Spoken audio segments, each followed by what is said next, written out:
The night everything shattered began with a contraction so sharp it stole the air from Madeline Carter's lungs. She was 7 months pregnant, standing alone in their dim apartment, one hand gripping the kitchen counter while the other trembled over her phone screen. She called her husband, Grayson Hale, once, twice, then 11 more times. No answer. She didn't know he was at the Plaza Hotel, wrapped in the warm glow of its chandeliers and in the arms of Sienna Brooks. While Maddie begged for him through voicemail, Grayson was laughing over a glass of champagne. His phone flipped face down on the marble table. Another contraction hit. Maddie slid to the floor, breath shaking, fear closing in as fast as the pain. The doctor had warned her about preterm labor. She needed help. She needed Grayson. She dialed again, her voice cracking as she whispered, "Please, please pick up. I think something's wrong." End quote. Okay. End quote. But the only sound in Grayson's suite was the muted hum of a luxury hotel and Sienna's flirtatious laughter. Maddie grabbed her keys, staggered toward the door, and forced herself down the hallway. She had never felt so heavy, so scared, so abandoned. A neighbor eventually found her slumped by the elevator, pale and gasping. By the time she reached the hospital, her vision blurred at the edges. The world tilted. Nurses rushed her inside. Someone asked, "Is the father coming?" Maddie swallowed hard. I don't know." Far across Manhattan, Grayson finally glanced at his phone, 13 missed calls. He smirked, assuming she was being dramatic again. He silenced the device, turned back to Sienna, and ordered another drink. At 3:14 a.m., Madeline Carter gave birth alone. No husband, no hand to hold, no explanation.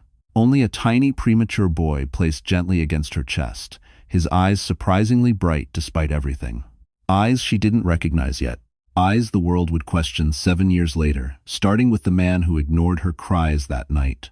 And when he finally saw those eyes again, his entire world froze. Madeline Carter hadn't always been the woman slumped on a hospital bed, fighting to stay conscious while nurses called out vitals. Years before that terrible night, she was the kind of woman people trusted instantly, steady, thoughtful, the quiet force behind every project she touched. Born in Portland, Oregon, Maddie grew up in a small blue house where her mother worked double shifts as a librarian and her father repaired old boats along the coast. Life was simple but tender. She learned how to work hard, how to listen, and how to stand back up every time life knocked her down. Lessons she would need far more than she ever realized. At 24, she moved to Manhattan with nothing but a suitcase, a cracked iPhone, and the kind of naive hope only young women still believe in. She landed a junior coordinator position at a construction firm on Fifth Avenue, spending her days juggling blueprints, contractors, and coffee orders. She wasn't spectacular, she wasn't flashy, but she was reliable. And in a city built on ambition, reliability was rare. That was where she met Grayson Hale. He didn't walk into her life, he arrived, like someone aware the room had been waiting for him. Tall, sharply dressed, with a voice that carried authority even when he whispered. Maddie had never met anyone like him. He spoke as if the world bent slightly in his direction. People rushed to impress him. And for reasons she never understood, he noticed her. Not the intern with designer shoes pushed by wealthy parents. Not the PR girls laughing too loud. Her. Quiet, steady Maddie. For a time, he made her believe she mattered. He brought her lattes during morning meetings. He waited for her after work. He said she grounded him, made him feel human in a world obsessed with power. When he proposed simple, direct, without a ring because we can choose one together, she said yes before thinking about what she might be stepping into. Their early marriage wasn't perfect, but it was warm. Dinners at home, long walks through Central Park, nights spent dreaming about a family, until Grayson's company exploded in success. And he exploded with it into a man made of schedules, ego, and secrets. Maddie tried to keep up. She tried to believe in the man she'd married. But the more she reached for him, the farther he drifted.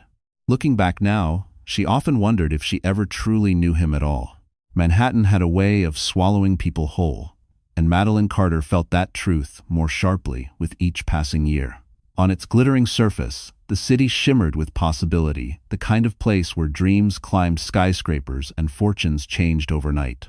But beneath the skyline was a different world, one that demanded sacrifice, silence, and strength just to survive. Maddie lived in a modest apartment on the Upper West Side, far from the penthouses Grayson Hale frequented as his career surged. Their home had once been cozy, filled with thrifted furniture, warm lamps, and half-finished puzzles on the coffee table. But as Grayson climbed into Manhattan's elite circles, Maddie noticed something unsettling. The higher he rose, the smaller she felt. While he attended rooftop galas overlooking Central Park, she spent nights waiting alone, dinner growing cold on their chipped plates. He started carrying a Mont Blanc pen, a Rolex she'd never seen before, and a new leather briefcase he claimed was a client gift. Everything about him changed: his clothes, his schedule, his tone. And slowly, without announcing it, he began living in a different Manhattan. A sheener one. A lonely one. Maddie's world, by contrast, became painfully still. Pregnant and exhausted, she commuted daily to her job on Fifth Avenue, answering emails on her aging MacBook Air while her coworkers chatted about summer trips to the Hamptons. She pretended not to notice the sideways glances when Grayson's name appeared on business headlines. One morning, as she sipped a lukewarm Starbucks latte, she overheard two interns whispering near the office kitchen. "Isn't her husband the guy who bought that $1 million penthouse on Park Avenue?" "Yes. But she doesn't look like someone who lives in a penthouse." The words stung not for their cruelty, but because they were true. Grayson had bought a penthouse. He just never told her.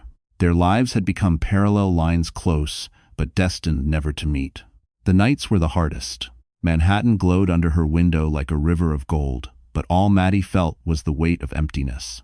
The city that once felt thrilling now pressed against her ribs like a silent warning. She clung to hope for the baby growing inside her, whispering promises she wasn't sure she could keep. Deep down, she sensed the city was trying to tell her something she wasn't ready to face. Grayson wasn't just slipping away. He was already gone. Grayson Hale wasn't born powerful. He built himself into a man who expected the world to move when he lifted a finger. By the time he turned 33, he had transformed Hale Developments into one of Manhattan's fastest-rising real estate empires. His days were spent in glass boardrooms overlooking the skyline, signing contracts with a Mont Blanc pen Maddie never saw him pay for, shaking hands with investors who arrived in polished Mercedes S-Class sedans. But ambition had a scent, and Grayson inhaled it until it replaced the oxygen he once shared with his wife. Late nights became client dinners. Infection. Weekend plans became emergencies. Affection became an afterthought. And somewhere inside that glittering world, Sienna Brooks appeared. Sienna was everything Manhattan demanded: sharp, stylish, hungry. She worked in PR for luxury brands, a woman who understood how to spin disaster into elegance.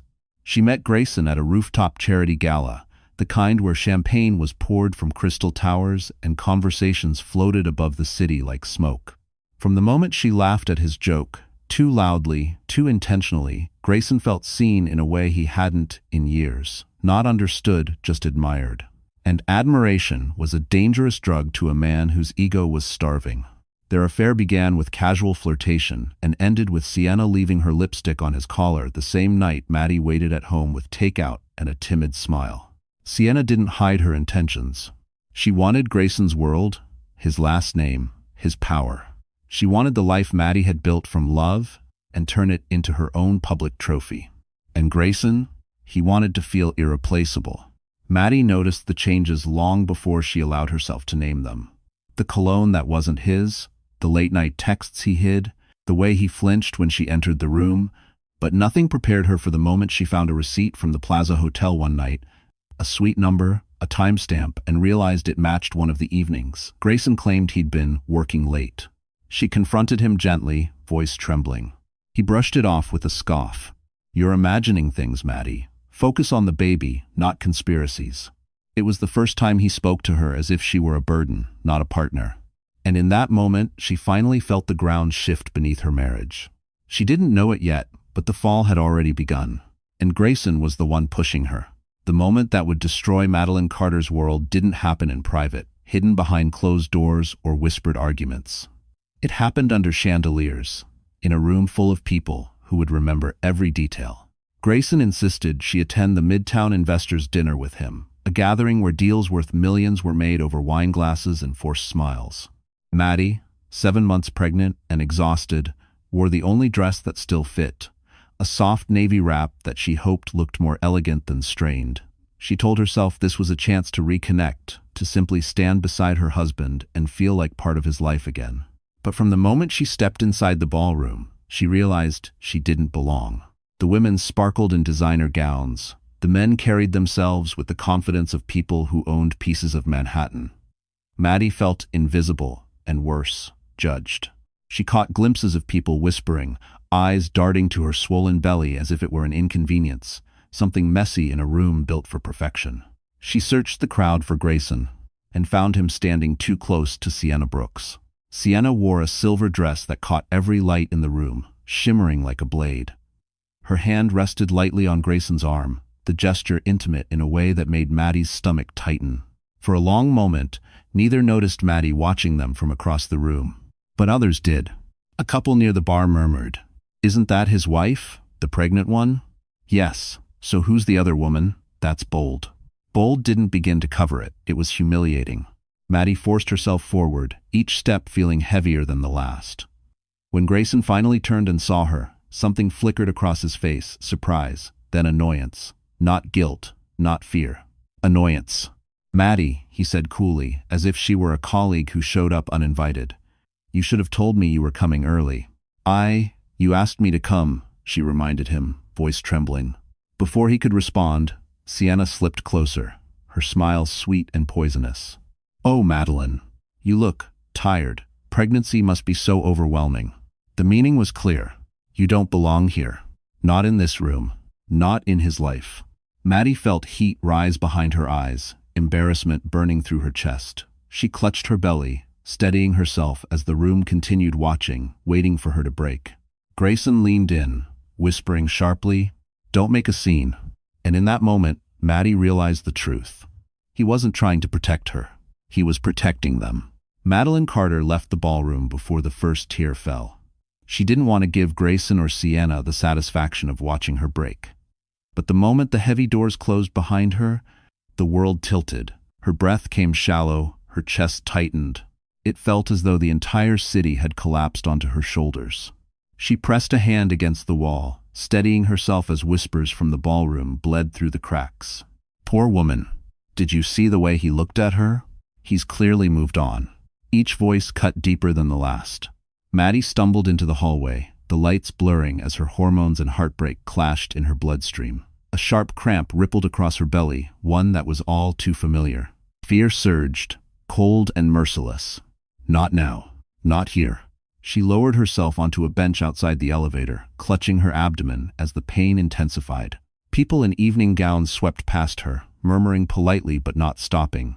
In a city of millions, she might as well have been invisible. Her phone buzzed. A message from Grayson. "Go home. We'll talk later. Don't ruin tonight." That was it. No concern.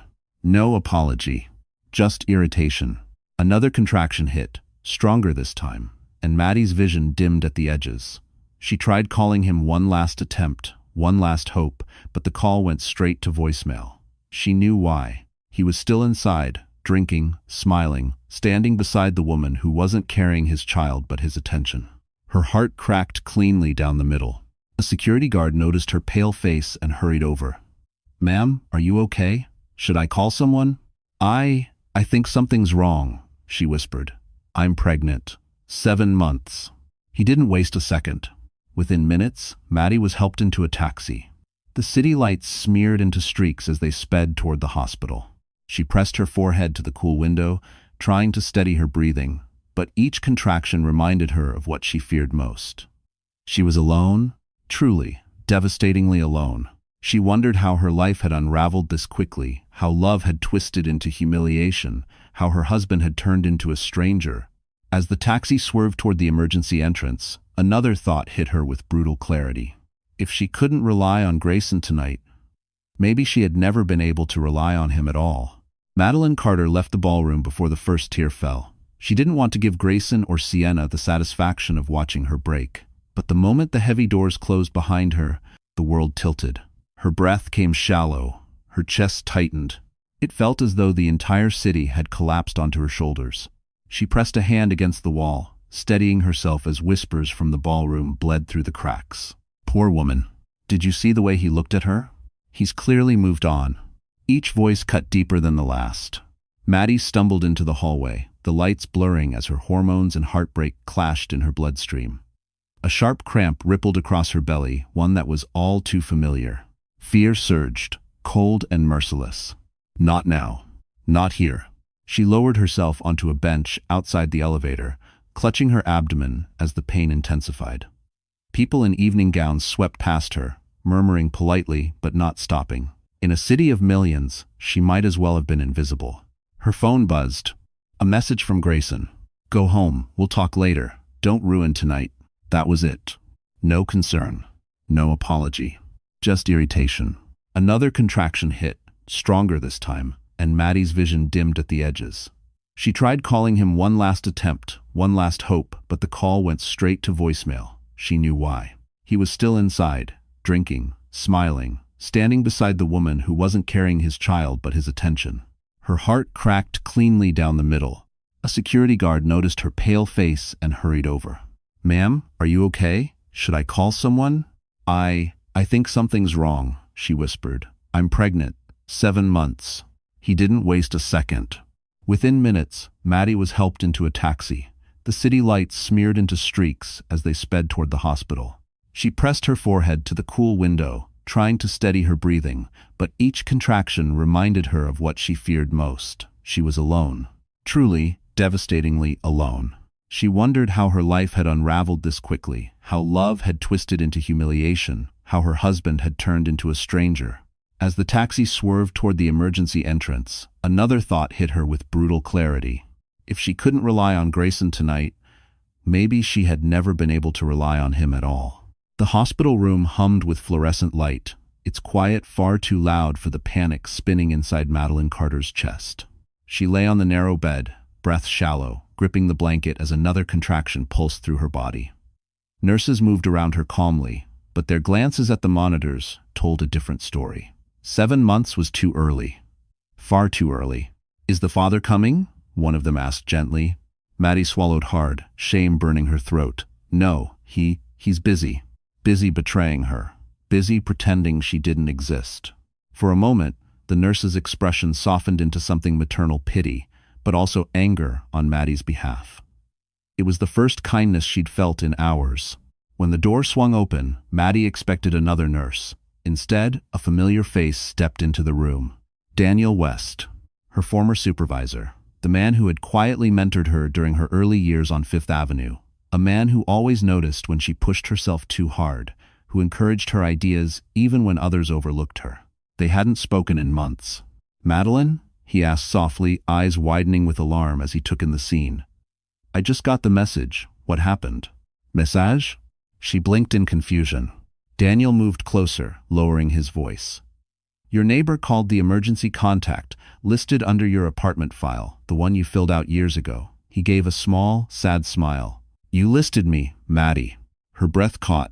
She had forgotten. Back when Grayson still acted like a husband, she had written Daniel's name only because he lived nearest to her office. She never imagined he'd be the one to actually come. "I'm here," he said simply, pulling a chair to her bedside. "You're not alone tonight." The words cracked something inside her. Relief. Gratitude. A grief she had been forced to swallow for too long. A doctor entered, voice steady but urgent. "Madeline, your body is under stress. We need to prepare for a possible early delivery." The world spun again. Maddie clutched Daniel's hand without thinking. He held on tighter. "Where's your husband?" the doctor asked. Daniel stiffened, waiting. Maddie closed her eyes. "He's not coming." The doctor didn't push further. He simply nodded and turned to give orders. But Daniel didn't look away. Something fierce lit in his eyes, anger, yes, but also something protective. "Maddie," he murmured, leaning closer. "Whatever happens tonight, I'm staying." And then the room flooded with alarms as the monitors spiked. It was the moment everything changed. For her, for the baby, and for the man who abandoned them. The first days after Noah's premature birth were a blur of hospital beeps, whispered updates, and the icy fear that lived permanently beneath Madeline Carter's ribs. Yet through every hour, Daniel West remained. He brought her food she barely touched, sat beside her while doctors explained breathing support machines, and kept vigil during the long nights when Noah's tiny chest rose and fell like fragile glass. But on the fourth morning, after another sleepless night spent watching her son fight for air, something inside Maddie shifted. She caught her reflection in the NICU window. Hollow eyes, tangled hair, hospital gown slipping off one shoulder, a woman undone, a woman abandoned. And for the first time since Grayson ignored her calls, she felt a spark of anger, not the wild, destructive kind, but a quiet flame burning with purpose. She straightened her gown and whispered to her reflection, "No more." From that moment, everything changed. When the nurse explained Noah's feeding schedule, Maddie took notes with steady hands. When doctors asked about next steps, she answered with clarity. She sat upright, shoulders squared, voice firm even when fear clawed at her throat. Daniel noticed. One evening, as she practiced holding Noah against her chest, he said gently, "You're stronger than you think, you know." She looked up, surprised. "I don't feel strong." "That's how strength usually feels," he replied. "Quiet, steady, exactly like this." It was the first time anyone had spoken to her like she wasn't fragile. Meanwhile, Grayson remained silent. No calls. No message. Not even a question about the child born too small, too early. And strangely, Maddie no longer waited for one. A week later, she was discharged. Noah, still in NICU, but stable. Maddie returned to their apartment alone. The air felt colder than she remembered. Grayson's suits were still hanging neatly in the closet. His cologne still lingered. But his presence? Gone. Utterly gone. She sat on the edge of the bed, hand resting on her stomach where Noah had once been, and breathed deeply. She would rebuild. Not fast, not easily, but she would. That night, she opened her laptop, her old, fading MacBook Air, and began searching for work she could realistically handle as a new single mother. One name kept appearing. One company. One man. West & Co. And when she clicked the Careers tab, she didn't hesitate. For the first time, Maddie wasn't running from her past. She was walking toward a future she would choose for herself. Madeline Carter wasn't prepared for how quickly life shifted once she returned to West & Co. Daniel arranged a flexible schedule so she could split time between work and the NICU. He insisted she take his office car when needed, though she rarely accepted. She was rebuilding her life, one careful step at a time, and for the first time, she felt like someone believed she could. What she didn't know was that her rise was happening at the exact moment Grayson Hale's empire quietly began to crack. It started with whispers. Investors pulling out, one developer backing away from a luxury project in Soho, a rumor that Hale Developments had mismanaged nearly $10 million. But the most shocking blow came during a Monday board meeting. West & Co., Daniel's company, had been contracted to review architectural compliance on one of Grayson's flagship towers. Maddie's job was simple. Compile a digital file of the required documents. She assumed it would be another routine task, until she found it. A folder buried deep inside the project database, an unmarked file containing budget reports. They looked ordinary at first, until she recognized a name she never expected to see. Sienna Brooks. The documents showed wire transfers, large ones, quiet payments disguised as PR consulting fees, all approved by Grayson but funneled directly to Sienna's private accounts. It was corporate fraud, plain and undeniable. Millions gone. Money investors believed was being used for the tower. Her blood ran cold. Suddenly, the puzzle clicked into place. Sienna hadn't just been Grayson's mistress. She had been his accomplice. Or worse, he had been hers. Maddie leaned back in her chair, stunned. Her hands trembled, adrenaline rushing through her veins. She didn't want revenge, not the petty kind, but this? This was truth, truth with weight, truth that Grayson could never twist back onto her. She printed nothing, saved nothing, just closed the file and locked her computer. But her silence didn't erase the knowledge burning in her chest. Later that afternoon, Daniel noticed her shaken expression. "Maddie," he asked gently, "what happened?" She hesitated. This was her past, crossing into her present. The two worlds she desperately kept apart were colliding. "I found something," she whispered. "Something about Grayson. Something big." End quote. Other broses captioned. Daniel's eyes sharpened not with gossip but with concern. "You don't have to handle this alone." Her throat tightened. For years, she had carried the weight of a man who treated her as disposable. But now, someone stood beside her. Still, one thought pierced her. If these documents were real, Grayson Hale's downfall had already begun, and he had no idea who now held the match. The first time Grayson Hale showed up at West & Co., he didn't come as a man seeking forgiveness. He came as a CEO trying to salvage his crumbling empire. His arrival caused an immediate ripple through the office: expensive cologne, tailored suit, the arrogance of a man who believed he still owned every room he walked into. But when his eyes landed on Madeline Carter, sitting confidently at her workstation, something inside him jolted. He froze. It wasn't Maddie that stunned him. It was the photo frame on her desk. Inside it, her and a little boy with bright blue eyes. His eyes. "Noah," he whispered before he could stop himself. Maddie stiffened. She didn't look at him, didn't even give him the satisfaction of flinching. She calmly continued typing, her expression steady, almost serene. He finally stepped forward. "Madeline, we need to talk." She closed her laptop gently, finally meeting his gaze. "I don't think we do." Her voice was calm, but beneath it lived years of abandonment, humiliation, and a night he pretended never happened. "I didn't know," Grayson said, voice low. "If I had known you were giving birth—" "You did know," she cut in quietly. "You saw the calls, you chose not to answer." For the first time, the confident mask on his face cracked. "I made mistakes," he admitted. "Mistakes?" Her laugh was soft, bitter. "Is that what we call leaving a woman in labor alone while you were with your mistress at the plaza?" His jaw tightened. "It wasn't like that. It was exactly like that." End quote.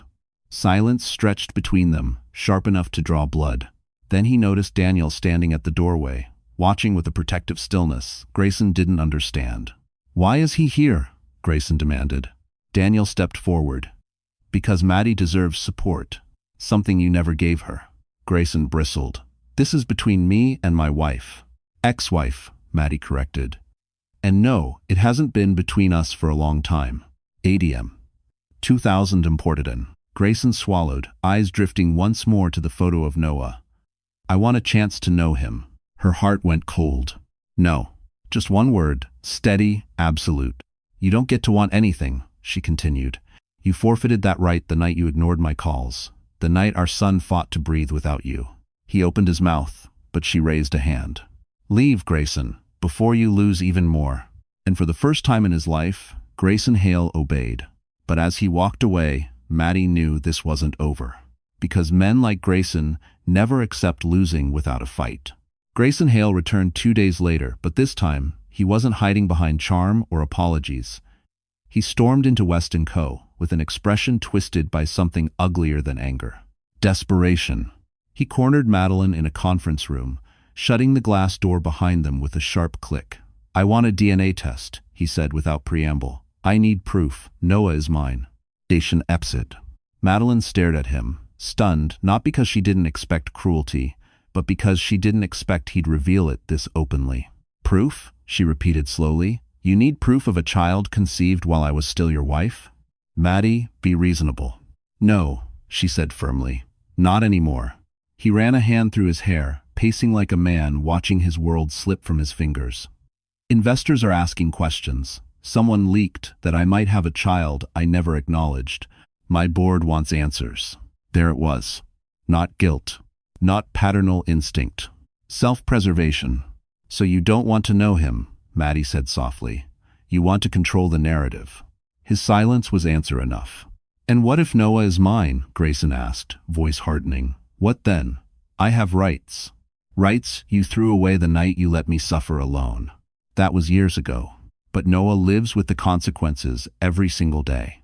End quote. Grayson opened his mouth, but the door swung open. Daniel West stepped inside. "Madeline," he said calmly, ignoring Grayson completely, "you're needed in the design review in 10 minutes. Grayson bristled. "We're in the middle of something." "No," Daniel replied evenly. "You're harassing an employee on my property. This is between me and her." Daniel's eyes sharpened. "Not when you walked away from her and your child." Grayson's face reddened. "Stay out of this." Has menaced. "I won't," Daniel said. "Because she doesn't owe you her peace just because you suddenly want answers." Maddie exhaled shakily, grateful for Daniel's presence but unwilling to hide behind him. She stepped forward, meeting Grayson's eyes. If this moment was a battle, she would choose her weapons carefully. "You want a DNA test?" she said quietly. "Then listen carefully. I will not drag Noah through court. I will not expose him to your world or your chaos. If you ever want to know anything about him, it will be on my terms." "And if I refuse that?" he challenged. Her voice didn't waver. "Then you'll lose far more than a test, Grayson. You'll lose whatever is left of your reputation when the truth comes out not from me, but from your own actions." For the first time, he looked genuinely afraid. Because Madeline Carter was no longer the woman he abandoned. She was the woman who finally realized her power. Sienna Brooks had always been dangerous, but until now, her danger felt like poison disguised in perfume. Sharp, manipulative, selectively sweet. But when Hale developments began unraveling in the news, leaked reports, investor panic, whispers of embezzlement, she transformed into something far more volatile. A cornered predator. And predators lash out. Late one evening, as Madeline Carter reviewed architectural notes in the quiet glow of West & Co.'s conference room, the door opened. Sienna stepped inside, her expression brittle. Mascara smudged like she'd been fighting tears or rage, or both. "Maddie," she said, voice soft but cracked. "We need to talk." Maddie straightened, instinctively weary. "I don't think we have anything to discuss." "Oh, but we do."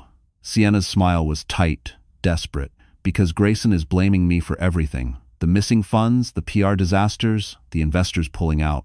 She leaned closer. "But we both know he wasn't the only one writing checks he shouldn't." Madeline froze. "What are you talking about?" Sienna crossed her arms, then whispered, "He used your name, Maddie, on internal transfers. Your old login, your credentials, he kept them active, probably since before you even gave birth." Her stomach dropped. "That's impossible," she whispered. "I haven't touched anything at his company in years." "That doesn't matter to him," Sienna hissed. "He's preparing to pin everything on you. The unstable wife, the overwhelmed mother, the one who disappeared right after the baby came early. He's painting you as," she shrugged, "convenient." Madeline felt the air leave her lungs. The betrayal from years ago suddenly had a second life, sharper, colder, infinitely more calculated. Sienna stepped back, breathing hard. But then her expression softened, unexpectedly human. "He's been using me too," she said quietly. "I thought he loved me. I thought he'd leave you, marry me, make me the face beside him." A bitter laugh. "Turns out he only needed me to clean his scandals, not share his life." Madeline didn't know how to respond. Then Sienna placed a small flash drive on the table. "This is everything," she said. "Transfer logs, emails, proof he framed you. If he goes down, he planned to make you fall first." "Why are you giving this to me?" Maddie whispered. Sienna's eyes glistened. "Because Grayson Hale doesn't get to destroy every woman who ever loved him." Madeline stared at the flash drive, tiny, weightless, yet powerful enough to rewrite the fate Grayson tried to trap her in. Sienna turned to leave, but paused in the doorway. "Use it, Maddie, before he uses you." For the first time in 7 years, Madeline Carter didn't feel afraid of Grayson Hale. She felt ready. The flash drive Sienna gave her sat in Maddie's palm like a pulse, small, quiet, but alive with the weight of everything she had suffered. Proof that Grayson hadn't just abandoned her, he had planned to destroy her before she ever realized she needed defending. When she stepped into Daniel West's office that morning, she wasn't the woman who once cried into hospital sheets or whispered apologies to a man who didn't care. She was steady, focused, prepared. Daniel looked up immediately. "Maddie? What's wrong?" She handed him the flash drive. "I think Grayson is setting me up for corporate fraud." Daniel rose from his chair so fast it scraped against the floor. "He did what?" She explained everything, the hidden file, Sienna's confession, the transfer logs, using her old credentials.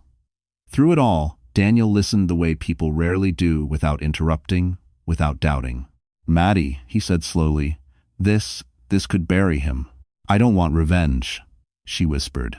"I just want to protect my son. And myself." Daniel softened. "You deserve protection. And justice. Both."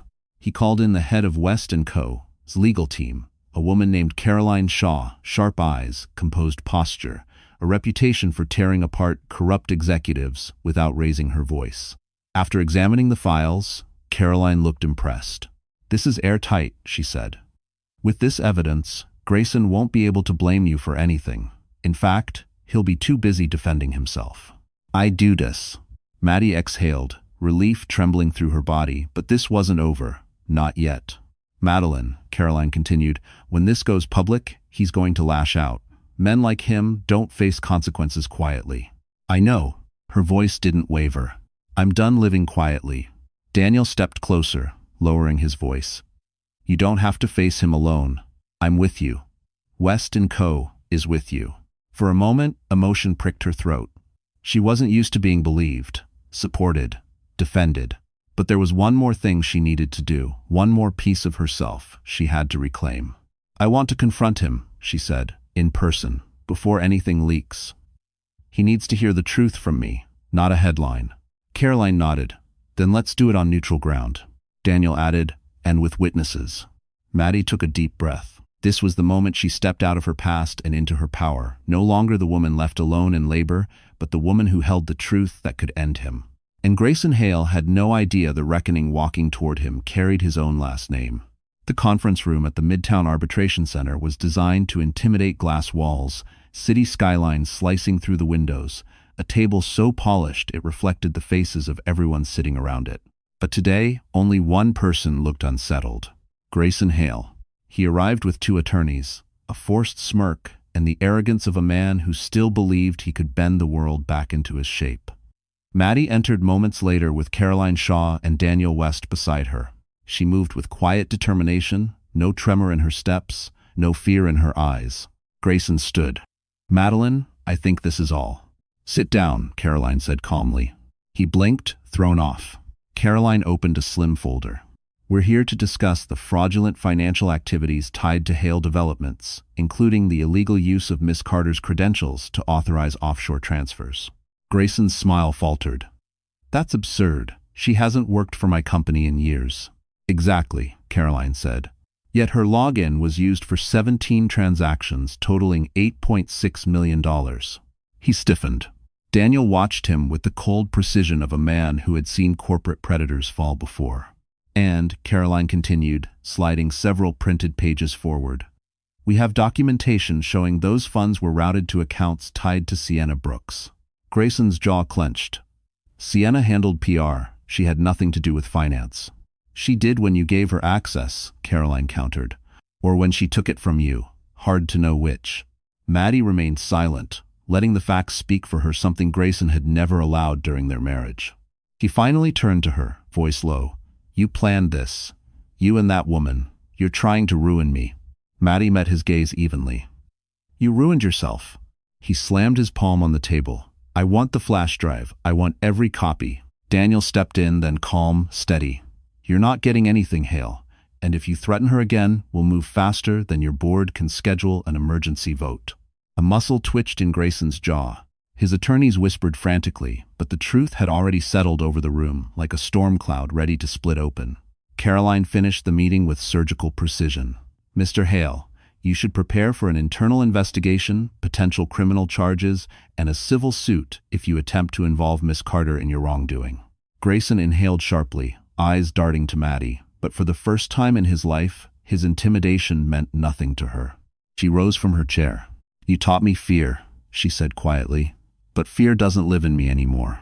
Then she walked out, Daniel at her side. Behind them, Grayson Hale finally understood what it felt like to lose control. And he hadn't even seen the worst yet. The fallout began sooner than anyone expected. 2 days after the arbitration meeting, Grayson Hale showed up unannounced at Noah's daycare, an upscale learning center near Central Park where Maddie had carefully enrolled her son. He wasn't allowed to take Noah home, of course, but he insisted he had a right to see him.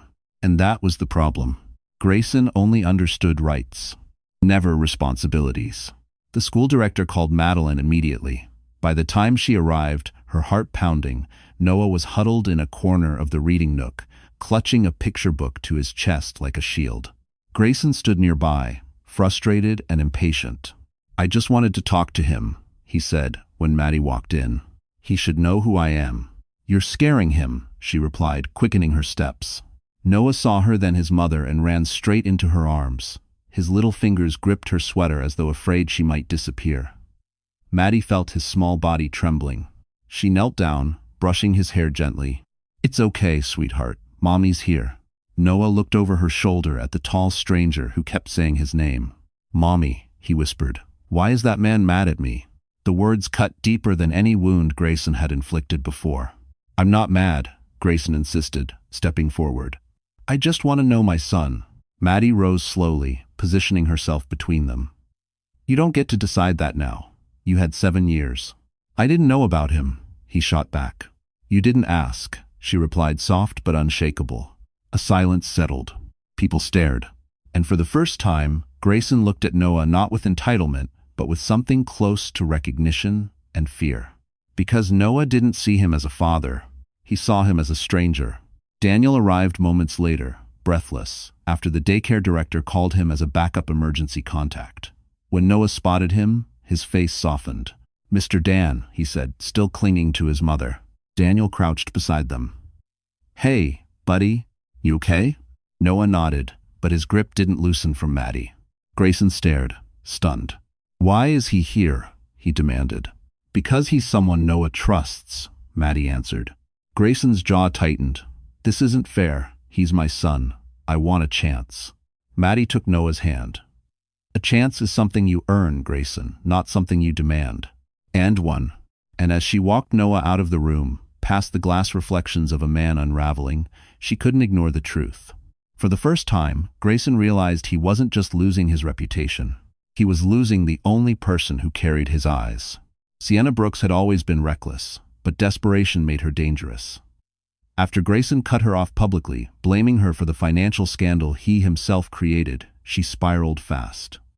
Luxury apartment emptied, credit cards frozen, her carefully curated reputation collapsing like a silk dress in flames. And there was one name she blamed for all of it: Madeline Carter. So when an anonymous rumor spread online claiming Maddie had stolen money from Hale Developments, Sienna didn't deny it. She encouraged it. A whisper here, a DM there. A just-between-us conversation with a gossip blogger. Within 48 hours, Maddie's name appeared in a tabloid headline. "Former wife linked to Hale scandal, hidden child raises questions." It was everything Maddie feared, Noah's existence thrust into the public eye. Daniel stormed into her office the moment the article dropped. "We'll handle this," he said, jaw tight with fury she had never seen from him before. "You're not facing this alone." But the world had sharp teeth. Her inbox flooded with reporters. Daycare parents whispered behind her back. Someone even posted a blurred picture of Noah outside the school, speculating about his father. Maddie's worst nightmare, her son dragged into chaos he never asked for, was becoming real. Then came the twist she never saw coming. Sienna appeared at West & Co., looking thinner, makeup smudged, shaking as she clutched her phone. "Maddie," she whispered, "I messed up. I thought hurting your name would make Grayson hurt. But he's turning everything on you. He's releasing doctored statements, fake emails. Her voice cracked. "He's framing you publicly.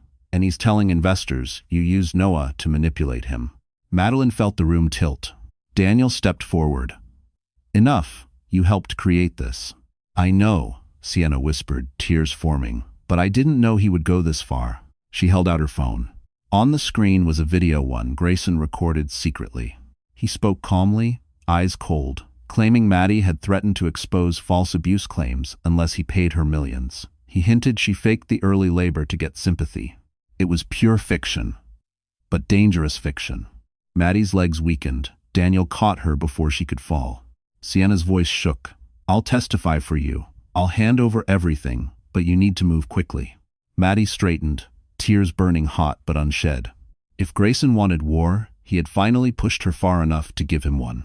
Because a mother defending her child is a force no man survives, especially a man who taught her exactly where to strike.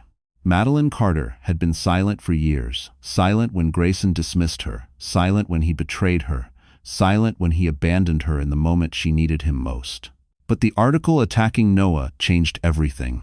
A mother could endure cruelty, but not when it touched her child. By the next morning, Maddie, Daniel, and Caroline Shaw sat in a private conference room at West & Co., building a counterstrike that would dismantle Grayson Hale piece by piece. Caroline spread documents across the table. We'll start with a defamation suit, then a restraining order, and by the time we're done, he'll be too busy fighting legal fires to come within a mile of Noah. Daniel added, voice steady but burning. And West and Co. will release a statement confirming Maddie's innocence and Hale's fraud. My board already approved it. Maddie felt something she hadn't in years support strong enough to stand on. But the real turning point came that afternoon, when Sienna Brooks kept her word. She walked into the legal office with a folder so thick it trembled in her hands. Emails, audio recordings, screenshots of conversations where Grayson explicitly instructed her to fabricate false narratives about Maddie. And most damning of all, a video where he admitted to using Maddie's old credentials to launder funds. When Caroline finished reviewing everything, she exhaled slowly. This isn't just enough, she said. This is catastrophic for him. Maddie swallowed hard. Will it protect Noah? Daniel touched her shoulder gently. It will protect both of you, I promise. By sunset, West & Co.'s press team released a clean, powerful public statement.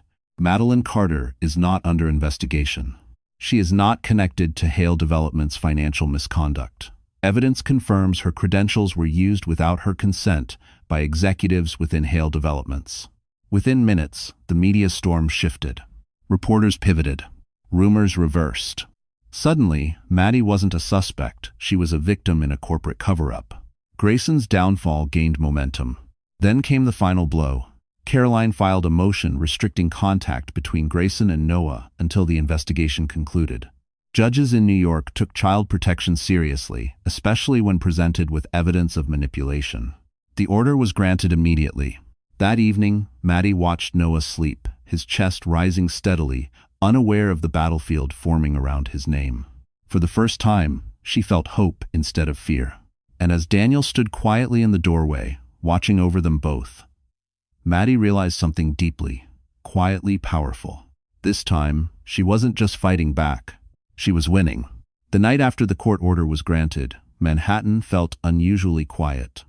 Rain misted softly against the windows of Maddie's apartment as she sat beside Noah on the small couch, a warm blanket wrapped around them. He was drawing in his sketchbook, tiny stick figures, bold blue crayon strokes, a little house that always had two people, him and his mom, never three. Her heart tightened. She had avoided this moment for 7 years, waiting for a time when he was older, stronger, less vulnerable. But the world now knew pieces of a story he didn't, and she refused to let strangers tell her son who he was. Sweetheart, she began gently, brushing her fingers through his soft blonde hair, can we talk for a minute? Noah looked up with curious eyes, Grayson's eyes, but softer, kinder. Okay, she took a breath. Do you remember the man from school? The one who said your name? Noah's face scrunched. The one who was loud? Yes, she whispered with a sad smile. Him. Noah paused, then quietly asked, who is he, Mommy? Her heart cracked, not from the question, but from the trust in his voice.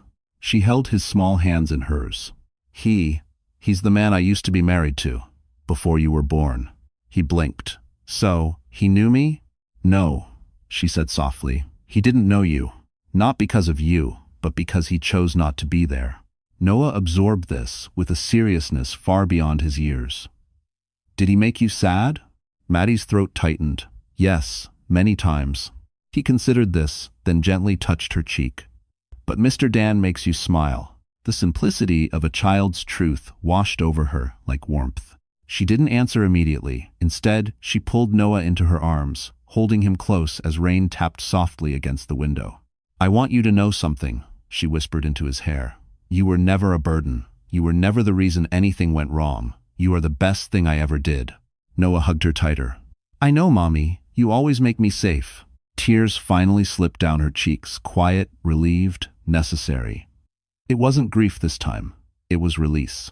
When Daniel knocked at the door later with dinner, he found them still curled up together. Maddie looked at him with eyes that held gratitude and something new, something hopeful. Because for the first time, the truth had been spoken without fear. And in telling her son who he was, Madeline Carter finally remembered who she was. The courtroom was packed. Press, investors, former employees, curious onlookers. Everyone wanted a glimpse of the man whose empire had gone from Manhattan's golden story to a cautionary tale overnight. Grayson Hale. He sat at the defendant's table in a navy suit that didn't fit him the way it used to. Power had once shaped his shoulders, now guilt and panic carved them instead. His jaw was tight, his eyes restless. The confidence he wore like armor had cracked beyond repair. Madeline Carter entered quietly, taking her seat among West & Co.'s legal team. She didn't need a dramatic entrance. Her strength wasn't loud, it radiated. And when people noticed her, the room shifted. Whispers spread. That's her, the ex-wife. She looks nothing like he described. She seems stronger. Grayson's gaze snapped to her immediately. He looked away just as quickly. Caroline Shaw began presenting evidence with surgical precision. Financial documents, fake logins, Sienna's sworn statement, audio clips of Grayson directing her to distribute false rumors about Maddie. Every piece of truth tightened the noose around him. Then came the moment the entire courtroom leaned forward for. The early labor night, the 21 missed calls, the hotel receipt from the plaza, the timestamp proving he lied about a work emergency. Caroline played the voicemail. Maddie left that night, her voice trembling, pleading for help, for him, for anything. Grayson shut his eyes. The courtroom did not. When it ended, Caroline spoke softly but firmly. This is not the voice of a manipulator. This is the voice of a woman abandoned in medical crisis. And the man who ignored her is the same man who stole millions and framed her. A murmur rippled through the courtroom, a collective judgment. Daniel watched Maddie carefully from his seat beside her. She didn't cry. She didn't flinch. She sat tall, dignity woven through every quiet breath. Grayson's attorney attempted a weak defense, but the evidence was insurmountable. Even the judge's expression hardened with every revelation. At last, Judge Reynolds delivered the ruling. Effective immediately, Mr. Hale. You are removed as CEO of Hale Developments pending criminal investigation. Furthermore, all accusations against Mrs. Carter are dismissed as unfounded and malicious. A protective order regarding her child remains in place. Gasps filled the room. Madeline exhaled a steady, cleansing breath she had waited 7 years to release. Grayson turned toward her, eyes wide with something raw. Not love, not regret, fear. Because he finally understood. She wasn't just surviving without him. She was rising above him. And this time, no amount of power, money, or manipulation could save him from the consequences he created. 3 months after the courtroom verdict, Manhattan looked different to Madeline Carter. The skyline wasn't a reminder of everything she'd lost anymore. It was proof of everything she'd survived. Spring sunlight poured across the city, reflecting off Fifth Avenue windows as if the world itself had chosen to start over with her. Noah ran ahead on the sidewalk, laughing as he pointed at the fountain outside Lincoln Center. His cheeks were rosy, his curls bouncing with each step. He looked like a child finally free of shadows he never should have carried. Daniel walked beside Maddie, hands in his pockets, giving Noah space but watching him with quiet affection, not claiming, not assuming, simply being there. Something Grayson never understood. "Are you ready?" Daniel asked gently. Maddie nodded. Today was important. Today was the day she closed the last open door of her past. At the cafe terrace, she sat across from Grayson Hale for the final time. He arrived, looking smaller wrinkles, deeper, hair grayer, confidence deflated, not destroyed, but humbled. And that was enough. He cleared his throat. "Thank you for meeting me. Dax 2, the Civery. This is just to finalize custody terms," Maddie replied. "Nothing more." He nodded, eyes dropping. I saw Noah from afar at the courthouse last week. He looks healthy." "He is," she said softly. "He always was." Silence stretched, heavy but necessary. Grayson finally whispered, "I was a terrible husband. And an even worse father." "You were absent," Maddie corrected. "Absence is its own kind of harm." He swallowed hard. "Do you hate me?" Maddie took a slow breath. "No, because hating you would mean you still have power over my life, and you don't." Those words were not cruel. They were truth and release. Grayson nodded, eyes shining with something like regret. "I won't fight the custody ruling. Noah deserves stability, and you deserve peace." For the first time, Maddie believed him. She stood, "Goodbye, Grayson," and it was over. When she returned to Daniel and Noah waiting by the fountain, Noah ran to her, arms outstretched. She lifted him easily, kissing the top of his head. Daniel smiled softly, understanding everything without needing it explained. "You okay?" he asked. Maddie looked up at the sky, bright, open, hers. "I'm better than okay," she said. "I'm free." Daniel offered his hand, not demanding, just inviting. She took it, not because she needed saving, but because she had finally saved herself, and now had room for something new. And as they walked into the New York afternoon, Madeline Carter embraced the quiet truth she had earned. Strength grows in the places where pain tried to break you, and healing is the legacy she chose to give her son. So, that's it, my wonderful friends. Our story has come to a close. And if you're still here with me right now, it means something in this journey touched your heart in a way you maybe didn't expect. Let's take a breath together and look at what Maddie's story reminds us of. Life isn't always gentle. People we trust may walk away. But as Marcus Aurelius once said, the strength of your mind depends on what you allow to dwell inside it. Maddie stopped letting pain define her, and that's when she rose.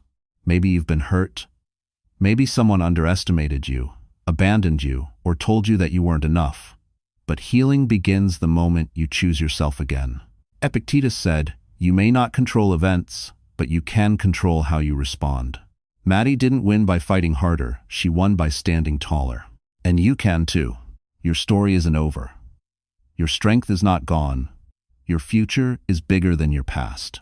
If this message found you at the right moment, please like, share, and subscribe to our channel, not for numbers, but because maybe someone out there needs this reminder just as much as you did. We're in this together.